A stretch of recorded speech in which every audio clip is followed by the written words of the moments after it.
Ministering like Jesus. How did Jesus minister? And I find the answer in this lesson in one word: with compassion. What is going wrong with the world today? It seems like people don't know anymore the meaning of this word, compassion. Emotions are cursed, they're forbidden, they're not even politically correct. On the contrary, nowadays, people know very well their rights, they know very well their wants and goals. People have worked up their ways through, so should you. Is there any compassion for those who are asking for it? Is there compassion before judgment? Is there compassion before asking interrogative personal questions? Is there compassion before teaching? How did Jesus do it? This is our question today. What was Jesus' attitude toward people? How did he treat them? How did he minister to them? And what really matters to him? These are the questions that the lesson goes through, and it looks at encounters, experiences, and parables that Jesus used to convey his points. It's an interesting study to go through and to spend some time to reflect on. Ministering the gospel is about people. If you take the people out of the equation, what is left is only the filler. So people experience communication through relationships. So for me to pass on the good news, it relies on my attitude toward people. It relies on my treatment. How do I treat people around me? And this is how Jesus did it. First, his attitude was an attitude of engagement, not estrangement. He said, "You are the salt of the earth." In another place, "You are the light of the world."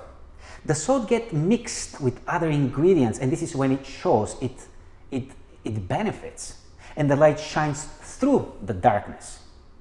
Also, secondly, Jesus' attitude was always coming from a grace perspective.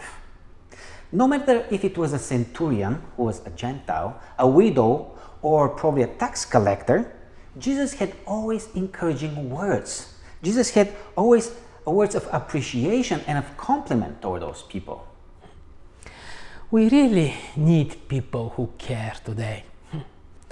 We all need something or many things. Finding real care is huge.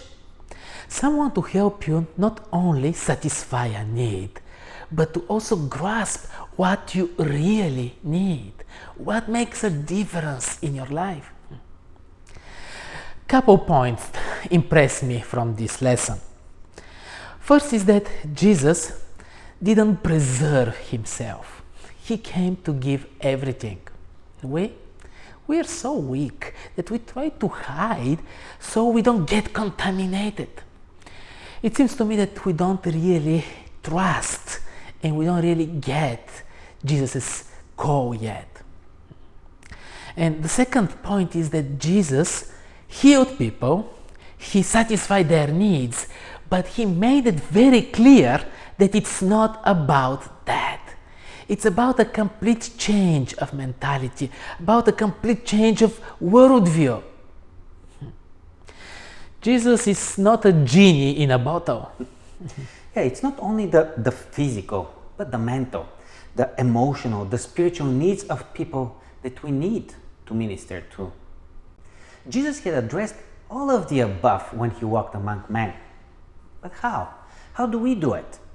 And I like how the lesson points out a few things: by being genuine, by being authentic, by being spirit-filled, by utilizing faithfully our gifts and our talents, by helping those around us that God brings each and every day. Maybe we are not ready to minister. Maybe we need first to get such experience with God. And only then we'll start getting what it really means to be compassionate, to value people as Jesus did. I admit that I need a lot of help. In the same time, I can testify that there is nothing like the feeling when you see hunger being satisfied, thirst being satisfied. the joy and gratitude when one experiences being saved from whatever has been dragging him down. But you know what? I think that the title of this lesson is actually wrong. We can't minister like Jesus. Imitating Jesus is not good. We have to minister with Him. Let Him do it through us. Friends, we're not just out there to do a job. Jesus didn't just simply come to do a job that He was commissioned for.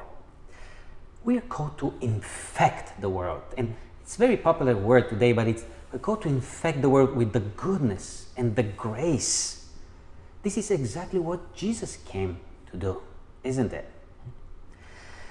Next week, we're going to continue our study with the topic, developing a winning attitude.